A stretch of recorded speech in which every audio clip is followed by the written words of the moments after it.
ഓൺലൈനിലൂടെ part time ജോലി വാഗ്ദാനം ചെയ്ത് കോടികൾ തട്ടിയ കേസിൽ 2 പേർ കൂടി പോലീസ് പിടിയിൽ.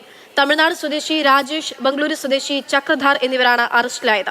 ആലുവ റൂറൽ സൈബർ പോലീസാണ് പ്രതികളെ പിടികൂടിയത്. ബംഗളൂരു സ്വദേശി മനോജ് ശ്രീനിവാസ് നേരത്തെ അറസ്റ്റിലായിരുന്നു.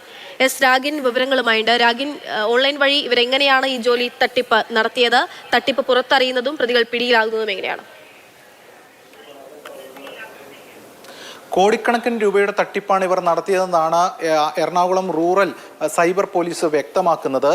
ഇപ്പോൾ അറസ്റ്റിലായിരിക്കുന്നത് 2 പേരാണ്. തമിഴ്നാട് സ്വദേശി രാജേഷ്, അതോടൊപ്പം തന്നെ ബംഗളൂരു സ്വദേശി ചക്രധാർ.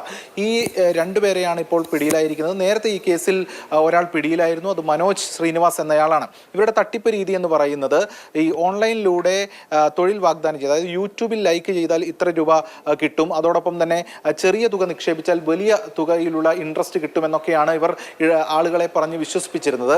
അങ്ങനെ പലരെ കൊണ്ടും നിക്ഷേപിക്കുന്നു.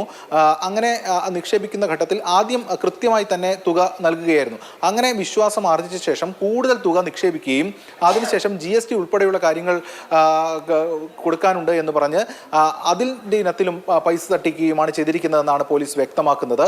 ഇതോടൊപ്പം ഇവർ ഈ ഇടപാടുകാരെ കൊണ്ട് അക്കൗണ്ട് എടുപ്പിച്ചിരുന്നു. അങ്ങനെ അക്കൗണ്ട് എടുപ്പിച്ചത് നിയന്ത്രിക്കുന്നത് ഈ തട്ടിപ്പ് സംഘം തന്നെയായിരുന്നു. അങ്ങനെ 50ഓളം അക്കൗണ്ടുകളിൽ നിന്നായി 250ഓളം കോടി രൂപയുടെ തട്ടിപ്പ് നടന്നിട്ടുണ്ട് എന്നതാണ് ഇപ്പോൾ പോലീസ് വ്യക്തമാക്കുന്നത്. പറവൂർ സ്വദേശികളായ 2 പേരെയാണ് കബളിപ്പിച്ചതിനാണ് ഇവിടെ കേസ് രജിസ്റ്റർ ചെയ്തത്. അപ്പോൾ അന്വേഷിച്ചപ്പോഴാണ് ഇത്രയധികം വ്യാപ്തി ഇതിനുണ്ടെന്ന് മനസ്സിലായത്. എന്തായാലും 2 പേരെയും ആലുവയിൽ എത്തിച്ച് ചോദ്യം ചെയ്യുകയാണ്. കൂടുതൽ വിശദാംശങ്ങളും കൂടുതൽ കാര്യങ്ങളും പോലീസ് പരിശോധിക്കും.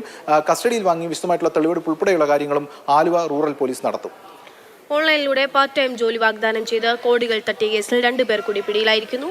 രാഗിൻ വാർത്ത റിപ്പോർട്ട് ചെയ്തത്.